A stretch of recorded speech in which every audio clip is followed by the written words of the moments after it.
Hey guys, this is Maria from freewaysocial.com, and in this video I will show you how to switch to TikTok business account. TikTok lets you easily switch between creator and business account types at any time you wish. Follow these steps and you will figure out how you can do it. Go to your TikTok profile tab and press on the three dots icon in the upper right corner of the screen. Click on the Manage Account section.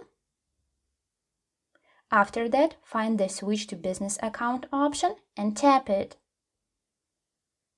Confirm by hitting Switch. Now select your account's category.